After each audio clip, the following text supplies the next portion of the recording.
Hello বন্ধুরা, আমাদের digital take Bangla YouTube চ্যানেলে আপনাদেরকে অনেক অনেক স্বাগত। আশা করি আপনারা সবাই ভালো আছেন।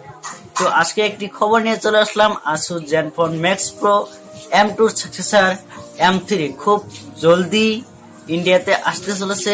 এই ফোনটিতে কি কি স্পিক্স থাকছে, যতটুকু জানা যাচ্ছে এই এর সম্বন্ধে আজকে আপনাদেরকে জানানোর চেষ্টা করব। ভিডিও শুরু করার আগে একটা কথা না বললে নয়, ভিডিও ভালো লাগলে লাইক করবেন, কমেন্ট করবেন, শেয়ার করবেন এবং চ্যানেলে নতুন হয়ে থাকলে চ্যানেলটি সাবস্ক্রাইব করে বেল আইকনটি বাজিয়ে রাখুন।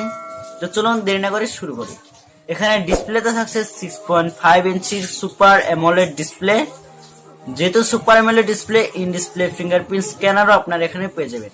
ডিসপ্লেটার রেজলিউশন হচ্ছে 2340x1080। আসুসের পক্ষ থেকে এবার এই ফোনটিতে কোয়াড রিয়ার ক্যামেরা দেওয়া হচ্ছে, যার প্রাইমারি ক্যামেরাটা হচ্ছে 64 মেগাপিক্সেলের ক্যামেরা। তারপরে যে তিনটি ক্যামেরা রয়েছে, এখানে কত মেগাপিক্সেলের ক্যামেরা থাকছে এখনো পর্যন্ত জানা যাচ্ছে না। যে যতদূর জানা আছে, এখানে টেলিফটো জুম লেন্স থাকছে, আলট্রা ওয়াইড অ্যাঙ্গেল লেন্স থাকছে, তারপরে ডেপথ সেন্সর থাকছে।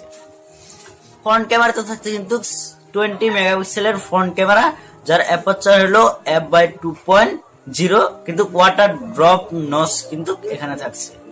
এখানে কোনো ধরনের পাঞ্চল থাকছে না। তো এখানে ব্যাটারিতে কিন্তু দুর্দান্ত একদম বড় ব্যাটারি দেওয়া হয়েছে। এখানে থাকছে 6000 মিলি এম্পিয়ারের ব্যাটারি। ভাবুন একবার, 6000 মিলি এম্পিয়ারের ব্যাটারি, 27 ওয়াটের fast charger facility, USB Type-C।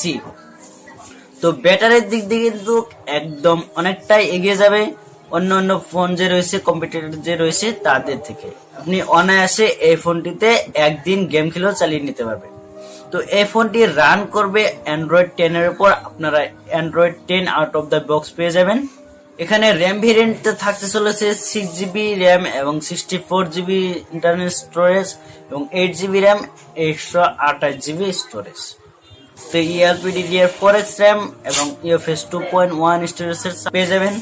Processor থাকছে কোয়ালকম স্ন্যাপড্রাগন 730 প্রসেসর, যেটা নাকি 2019 সালের ফ্ল্যাগশিপ লেভেলের যে প্রসেসর ছিল কোয়ালকমের, তার পরের যে প্রসেসরটি ছিল সেটা হলো 730।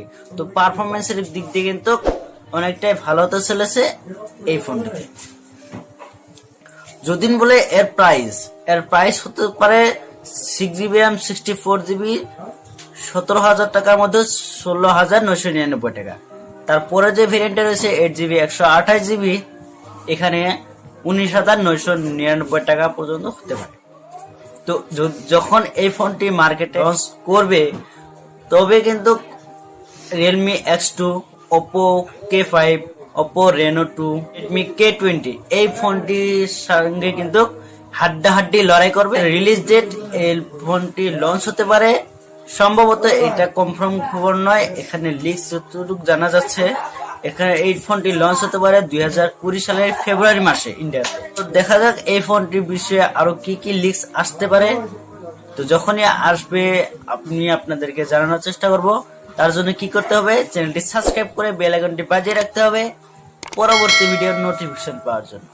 তো আজকের মতো এখানেই, দেখা হচ্ছে পরবর্তী কোনো ভিডিওতে নতুন কিছু নিয়ে। সাবস্ক্রাইব করবেন কিন্তু এখনই করুন।